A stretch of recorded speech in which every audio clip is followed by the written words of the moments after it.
آج ہم نے سورہ بقرہ آیت نمبر 217 کی تلاوت کی ہے۔ دعا ہے اللہ رب العالمین سے اللہ تعالی ہمیں اس آیت مبارکہ کا معنی مفہوم سمجھ کر عمل کی توفیق عطا فرمائے۔ پچھلی آیت میں اللہ تعالیٰ نے قتال کو بطور فریضہ مسلمانوں پر عائد فرمایا کہ تمہارے اوپر قتال لڑائی فرض ہے، لیکن ساتھ یہ بھی فرما دیا کہ یہ تمہیں ناپسند ہے، کیونکہ اس میں جانیں جاتی ہیں، زخم لگتے ہیں، جان اور مال سب کچھ قربان کرنا پڑتا ہے۔ اور پھر ساتھ یہ فرمایا کہ اس نقصان کو دیکھ کر اس سے جی نہ چرانا، کیونکہ جو چیز تمہیں ناپسند ہے اللہ تعالیٰ نے اس کے اندر بڑی خیر رکھی ہوئی ہے، اور جو چیز تمہیں پسند ہے ہو سکتا ہے اس کے اندر تمہارے لیے کوئی شر ہو، بزدلی، پیٹ پھیرنا، جنگ سے کنارہ کشی، یہ انسان کو کیا ہوتی ہے؟ پسند ہوتی ہے۔ تو اس میں اللہ تعالیٰ نے بہت بڑا شر تمہارے لیے رکھا ہوا ہے، یعنی پشت دکھاؤ گے، پیٹ پھیرو گے، لڑائی سے جی چراؤ گے تو غلامی کی شکل میں تمہارے جان مال کچھ بھی محفوظ نہیں رہے گا۔ لہٰذا اللہ کی طرف آؤ، اللہ کے حکموں میں بڑی خیر ہے، بھلائی ہے، دیکھنے میں نقصان نظر آتا ہے لیکن اس کے اندر بھلائی بہت زیادہ ہوتی ہے، کیونکہ اللہ تعالیٰ مستقبل، حال، ماضی سب کو جاننے والا ہے۔ آج کا جو ہمارا سبق ہے اس میں اللہ تعالیٰ نے اس دور میں جو ایک مسٹیک ہوئی تھی، یعنی رسول محترم صلی اللہ علیہ وسلم نے ایک قافلہ ریکی کرنے کے لیے، صرف جاسوسی کرنے کے لیے مقرر کیا تھا ایک دستہ، تو ان کے ہتھے چڑھ گئے مشرکین، تو انہوں نے ان کے ساتھ لڑائی شروع کر دی۔ اور وہ جو وقت تھا محترم بھائیوں، وہ وقت تھا حرمت والے مہینوں کا، یعنی حرمت والا مہینہ شروع ہو چکا تھا، رجب حرمت والا مہینہ ہے۔ تو اب مشرکین چونکہ اپنے حالات کو تو دیکھتے نہیں ہیں، اپنے معاملات کو دیکھتے نہیں ہیں، بس مسلمانوں کی طرف سے کوئی ایک مسٹیک ہونی چاہیے اس کو ایشو بنا لیتے ہیں۔ تو یہاں پر مسٹیک ہو گئی، رجب شروع ہو چکا تھا اور اس دستے کو معلوم نہ تھا کہ رجب شروع ہو چکا ہے، اور جو حرمت والے مہینے ہیں ان کے اندر لڑائی سے اللہ تعالیٰ نے منع فرمایا ہے، لڑائی کی ابتدا کرنے سے۔ تو اب ان کو ایک موقع مل گیا اور انہوں نے بار بار جو ہے اس بات کو اچھالا، ہائی لائٹ کیا بہت زیادہ کہ دیکھو جی مسلمانوں نے حرمت والے مہینے کا بھی احترام نہیں کیا، یہ کیسا نبی ہے، یہ کیسے امتی ہیں، لہذا حرمت والے مہینے کا بھی احترام نہیں کیا۔ تو ان کے اس اعتراض کا اور ان کے اس پروپیگنڈے کا جواب اللہ رب العالمین نے اس آیت مبارکہ میں ان الفاظ سے دیا ہے۔ ترجمہ دیکھیں گے پھر آپ کو بات سمجھ آئے گی۔ فرمایا یسألونک، وہ سوال کرتے ہیں آپ سے، تجھ سے، عن الشہر الحرام، حرمت والے مہینوں کے بارے میں، قتال فیہ، کہ اس میں لڑنا ہے، قتال فیہ، اس میں لڑنے کے متعلق آپ سے پوچھتے ہیں کہ کیا واقع اس میں لڑائی ہے، جائز ہو گئی ہے، کیوں لڑائی کیا مسلمانوں نے؟ قل، کہہ دیجئے، قتال، لڑائی کرنا، فیہ، ان مہینوں میں، کن مہینوں میں؟ حرمت والے مہینوں میں، کبیر، بہت بڑا ہے، بہت بڑا ہے۔ مراد کیا ہے؟ بہت بڑا جرم ہے، بہت بڑا جرم ہے قتال کرنا، لڑائی کرنا، کون سے مہینوں میں؟ حرمت والے مہینوں میں۔ اور ساتھ ہی فرمایا وصد، تمہیں تو ایک موقع مل گیا ہے نا، وصد، اور روکنا، عن سبیل اللہ، اللہ کی راہ سے، وکفر بہ، اور اس کے ساتھ کفر کرنا، اور اس کے ساتھ کفر کرنا، والمسجد الحرام، اور مسجد حرام سے روکنا، یعنی اللہ کے راستے سے روکنا، اللہ کے ساتھ کفر کرنا، اور اسی طرح سے مسجد حرام میں داخلے سے منع کرنا، وَإِخْرَاجُ أَهْلِهِ، اور نکالنا اس کے رہنے والوں کو، منہ، اس سے، اکبر عند اللہ، یہ حرمت والے مہینوں کے اندر لڑائی سے بھی زیادہ بڑا ہے اللہ کے نزدیک۔ اللہ کے نزدیک زیادہ بڑا ہے۔ مسلمانوں کا ایک جرم تمہیں نظر آ رہا ہے، مسلمانوں کا ایک جرم ہی ہو گیا نا کہ حرمت والے مہینے میں لڑائی ہو گئی، ان سے لڑائی ہو گئی، چلیں جی اب اس کو وہ ہائی لائٹ کر رہے ہیں۔ اچھا چلیں مسلمانوں نے کوئی ایک کام خراب کر ہی دیا تو وہ اپنے کام تو دیکھو، 4 کام اللہ رب العالمین نے گنوائے ہیں باقاعدہ طور پر کہ تمہارے یہ 4 کام تمہیں کیا ہے، تم نے وائلیشن کی ہے، تم نے ان 4 کاموں کے اندر یہ تم نافرمانی کے اوپر ہوئے، اللہ تعالیٰ کی نافرمانی پر لگے ہوئے ہو، یہ 4 کام تم نے کیے۔ فرمایا وَصَدٌّ عَن سَبِيلِ اللَّهِ، اور روکنا اللہ کے راستے سے، وَكُفْرٌ بِهِ، اور اس کے ساتھ کفر کرنا، والمسجد الحرام، اور مسجد حرام سے منع کرنا، وَإِخْرَاجُ أَهْلِهِ، اور نکالنا اس کے رہنے والوں کو، منہ اس سے، اکبر عند اللہ، یہ اللہ کے نزدیک زیادہ بڑا ہے حرمت والے مہینے کی لڑائی سے، والفتنۃ، اور فتنہ، اکبر، بہت بڑا ہے، من القتل، قتل سے بھی زیادہ، قتل سے بھی زیادہ گمبھیر ہے، زیادہ بڑا ہے، فتنہ قتل سے بھی زیادہ سخت ہے۔ یہ جو تم نے فتنہ برپا کیا ہوا ہے نا، کیونکہ یہ 4 کام سارے کے سارے کس پر مبنی تھے؟ فتنے پر مبنی تھے۔ فرمایا وَلَا يَزَالُونَ، اے مسلمانوں اب گھبرانا نہیں ہے، پریشان نہیں ہونا، وَلَا يَزَالُونَ، اور ہمیشہ رہیں گے یہ لوگ، يُقَاتِلُونَكُمْ، قتال کرتے تمہارے ساتھ، لڑائی کرتے تمہارے ساتھ، حتیٰ یہاں تک کہ یردوکم، پھیر دیں یہ تم کو، عن دینکم، تمہارے دین سے، تمہارے دین سے یہ تمہیں پھیرنا چاہتے ہیں، ان استطاعوا، اگر وہ یہ کر سکیں، یعنی اگر وہ یہ کر سکے، اس کی اگر وہ طاقت رکھیں تو ان کی کوشش یہی ہے کہ تمہارے ساتھ جگہ جگہ پر لڑیں اور تمہیں تمہارے دین سے برگشتہ کر دیں۔ وَمَن يَرْتَدِدْ، اور جو کوئی پھرے گا، منکم، تم میں سے، عن دینہ، اپنے دین سے، فَيَمُتْ، اور وہ مرے، وَهُوَ، اس حال میں کہ وہ ہو، کافرٌ، کافر، یعنی کفر کی حالت میں وہ مر گیا، فَأُولَئِكَ، پس یہی لوگ ہیں، حَبِطَتْ، ضائع کر دیے، برباد ہو گئے، اعمالہم، جن کے اعمال، فی دنیا، دنیا میں، والآخرہ، اور آخرت میں، دنیا اور آخرت میں جن کے اعمال ضائع ہو گئے، برباد ہو گئے، یہی لوگ ہیں۔ فرمایا وَأُولَئِكَ، اور یہی لوگ ہیں، اصحاب النار، آگ والے، ہم فیہا خالدون، اس میں ہمیشہ ہمیشہ رہیں گے، اس میں ہمیشہ ہمیشہ رہیں گے۔ یہ جہنمی ہیں، کون؟ جو دین سے پھر جائے، کفار کی دعوت یا کفار کے رعب کی وجہ سے۔ دیکھیں نا، دونوں چیزیں آتی ہیں، کفار کی دعوت بھی چلتی ہے نا، وہ طرح طرح سے لالچ دے کر بندے کو اپنی طرف کھینچتے ہیں، یا پھر کفار کی طاقت اور ان کا روزانہ کی بنیاد پر آگے بڑھنا اور لیڈ کرنا دنیا کو، اس کو دیکھ کر بندہ ان سے مرعوب ہو گیا، ڈر گیا کہ اب یہ تو کھا جائیں گے، اگر میں اپنے دین پر رہا تو یہ تو پتہ نہیں مجھے کیا کر دیں گے، لہٰذا ان سے ڈر کر ان کے دین میں چلا گیا، یا کسی لالچ کی بنیاد پر ان کی دعوت کو قبول کر لیا اور کافر ہو گیا، تو فرمایا یہ ہمیشہ ہمیشہ کے لیے جہنمی ہے۔ ترجمہ دوبارہ سے دیکھیں گے، یسألونک عن الشہر الحرام، وہ تجھ سے حرمت والے مہینوں کے متعلق سوال کرتے ہیں، قتال فیہ، کہ اس میں لڑنا کیسا ہے، یعنی لڑنے کے بارے میں پوچھتے ہیں، اس میں قتال ہے، لڑائی ہے اس میں؟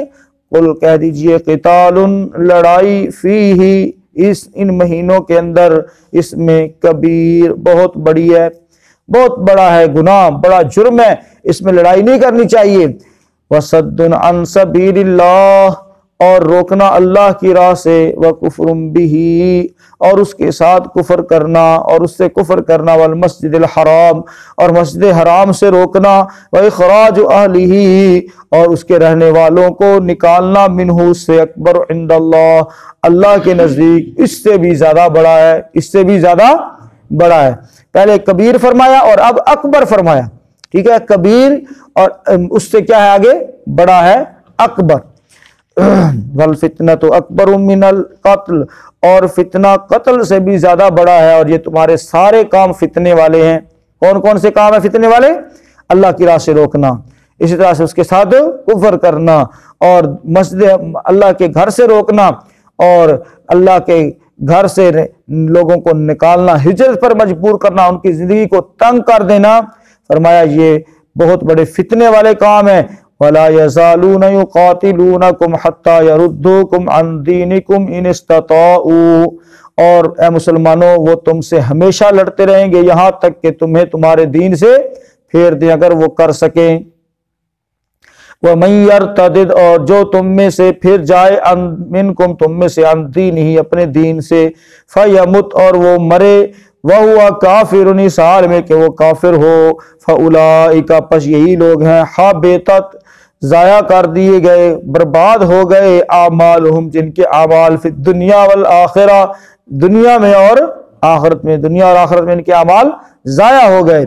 وَأُولَئِكَ اور یہی لوگ ہیں، اصحاب النار آگ والے، ہم فیہا خالدون اس میں یہ ہمیشہ ہمیشہ رہیں گے، ہمیشہ اس میں رہنے والے ہیں. محترم بھائیو، حرمت والے مہینوں سے متعلق ہم پیچھے بھی پڑھ کر آئے ہیں اور آگے بھی پڑھیں گے. ذوالقعدہ، ذوالحجہ، محرم اور رجب المرجب، یہ 4 مہینے حرمت والے ہیں. عہد جاہلیت سے ہی ان 4 مہینوں کا احترام کیا جاتا تھا. ان میں لوٹ مار اسپیشلی طور پر، اسی طرح سے جھگڑے، فساد، خون ریزی، یہ سب کچھ اللہ تعالیٰ نے حرام ٹھہرایا ہے. اور ان مہینوں کی تعظیم کی جاتی تھی، البتہ بہت ساری بدعات اور خرافات بھی اس کے ساتھ ساتھ انہوں نے بھی جنم لیا تھا. مثلا حرمت والے مہینوں کو وہ آگے پیچھے کر دیتے تھے اور اس عمل کو وہ نسیح کی رسم کہتے تھے. پیچھے ہم پڑھ کر آئے ہیں نا، انما النسیح زیادۃ، کہ بے شک جو نسیح کی رسم ہے یہ زیادتی ہے، یہ اضافہ ہے دین کے اندر. تو وہ اس کو آگے پیچھے کر لیتے تھے. مثلا محرم کی جگہ پر وہ کوئی اور مہینہ کاؤنٹ کر لیتے اور محرم کو آگے لے جاتے تھے. اس طرح سے ذوالحجہ کی جگہ پر کوئی اور مہینہ کاؤنٹ کر لیتے اور اس کو آگے پیچھے کر لیتے تھے. تو اس طرح کی بہت ساری بدعات اور جو ہے رسومات انہوں نے گھڑ لی تھی، لیکن پھر بھی 4 مہینوں کی حرمت جو ہے ان کے ہاں مسلمہ تھی اور ان مہینوں میں لڑائی سے بچتے تھے.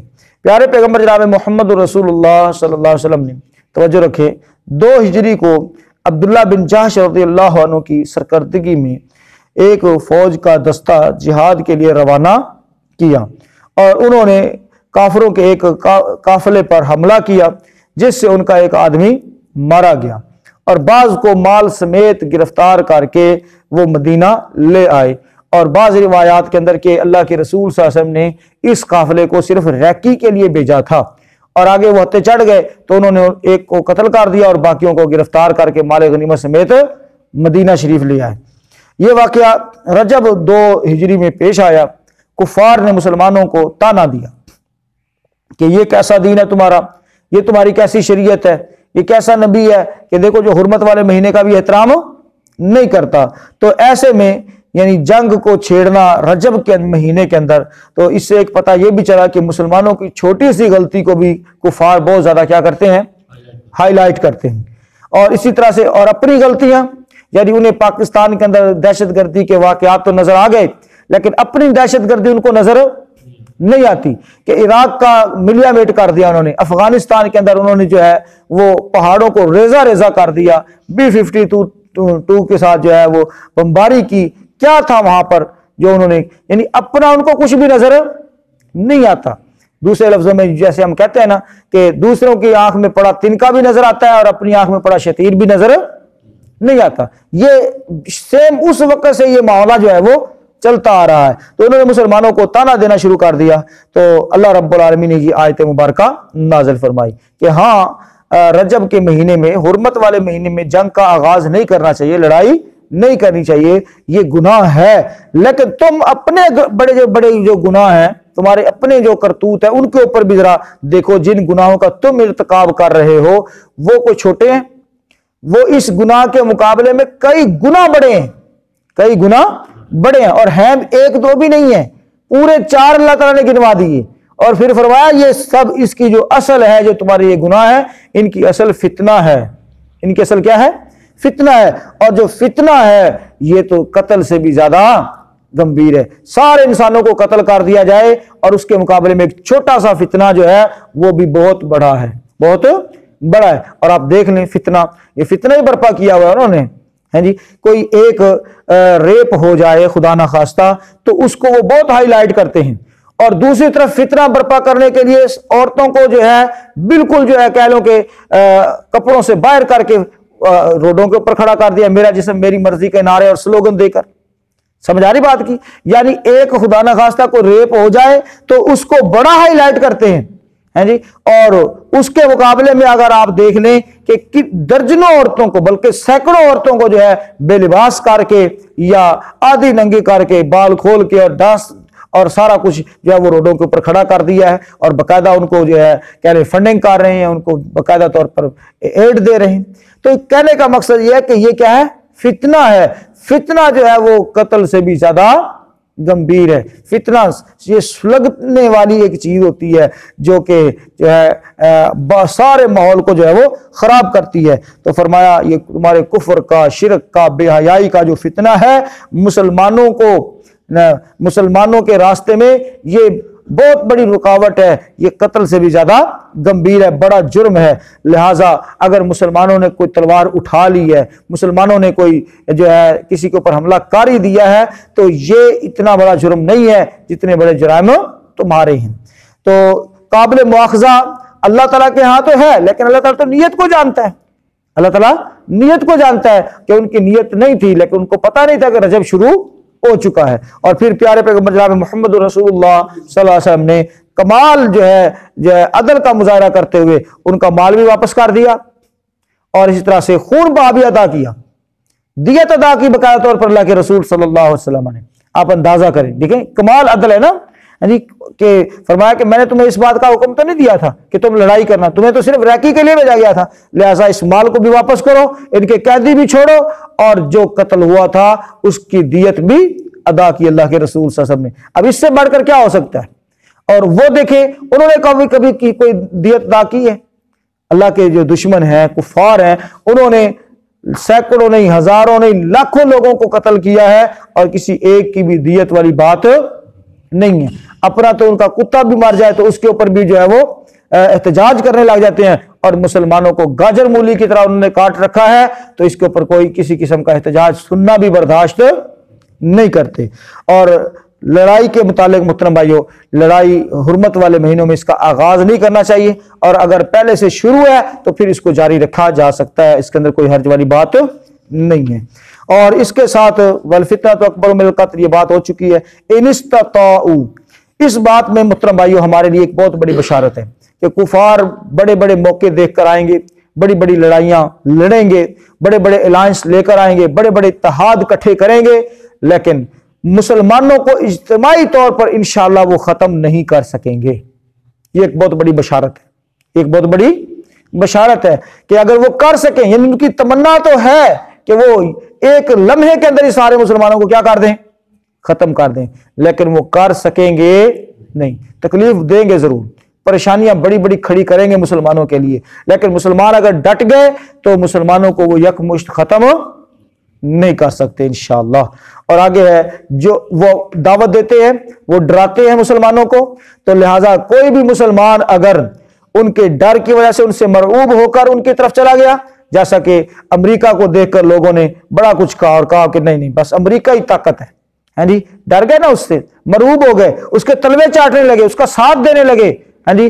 تو ایک یہ چیز ہے. اور دوسرا لالچ میں آ کر، ان کی خوشامد میں آ کر، ان کے پیسے کی وجہ سے ان کی طرف چلا گیا. دونوں طرح سے اگر کوئی بھی اس طرف چلا گیا، حبطت اعمالہ، اعمال کیا ہو گئے؟ ضائع ہو گئے، اعمال برباد ہو گئے. کسی بھی شکل میں ان کی طرف چلا گیا تو اس کے اعمال برباد ہو گئے، دنیا میں بھی اور آخرت میں. اور یہ شخص مرتد ہو گیا، یہ شخص کیا ہو گیا؟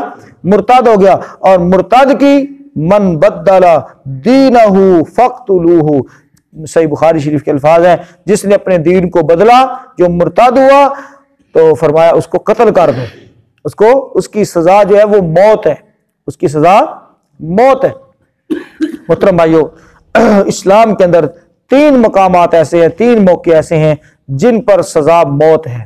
پہلے نمبر پر جو اپنا دین بدل دے، لیکن یہ یاد رکھیں یہ سزائے شرعی جو ہے یہ میں آپ لاگو نہیں کر سکتے، یہ حکومت کا کام ہے. کس کا کام ہے؟ حکومت کا کام ہے. خلافت، خلیفۃ المسلمین، مسلمانوں کا امیر، وہ اس آرڈر کو نافذ کرے گا، اور اداروں کا کام ہے یہ عام ہر بندے کا کام نہیں ہے۔ پہلے نمبر پر جو اپنے دین کو بدل ڈالے، دوسرے نمبر پر جو شادی شدہ ہو زنا کرے، زنا کا ارتکاب کرے، اور محترم بھائیو تیسرے نمبر پر ہے قتل کے بدلے قتل۔ یہ تین مقامات ہیں جن پر انسان کا خون مباح ہو جاتا ہے، اس کا قتل جائز ہو جاتا ہے۔ بہرحال پہلی یہاں پر جو ہم نے چیز سمجھی ہے کہ جو بندہ دین کو چھوڑے گا اس کے اعمال دنیا اور آخرت میں برباد، اور اس کی سزا کیا ہے؟ موت ہے۔ تو اسلام کی وجہ سے دنیا میں حاصل جان اور مال اور عزت کی حرمت مرنے کے بعد جنازہ اور مسلمانوں کے قبرستان میں بھی وہ دفن نہیں ہو سکتا۔ مسلمان بیوی کی زوجیت سے بھی وہ خارج ہو گیا، وراثت، غرض، تمام قسم کے حقوق سے وہ بندہ فارغ ہو جاتا ہے جس نے اپنے دین کو بدلا ہے۔ اور دین کو بدلنا صرف یہی نہیں ہے کہ جناب بندہ کلمہ پڑھتا رہا اور باقی سارے کام، بھائیو جس کو کاپی کر رہا ہے بس سمجھو کہ وہ اپنے دین کو بیچ چکا ہے۔ اور آپ دیکھ لیں کتنے مسلمان ہیں جو نام نہاد ہیں، نام کے ہیں، باقی سارے کام ان کے کیا ہیں؟ وہی ہیں۔ تو اس اعتبار سے بھائیو بچنا بھی چاہیے، کفار کی مشابہت سے بھی بچنا چاہیے، کہیں کوئی ایسا کام ہم سے سرزد نہ ہو جائے جو کفار والا ہو، کافروں والا ہو، اور کفار سے نہ تو مرعوب ہو، نہ ان سے ڈریں، نہ پریشان ہو، اور اللہ کی مدد پر یقین رکھیں اور اپنے حصے کا کام کریں۔ انشاءاللہ اللہ تعالیٰ مسلمانوں کو غلبہ ضرور عطا فرمائے گا۔ اللہ سے دعا کرتے ہیں بات کو سمجھنے کی، عمل کی توفیق عطا فرمائے۔ وآخر دعوانا الحمدللہ۔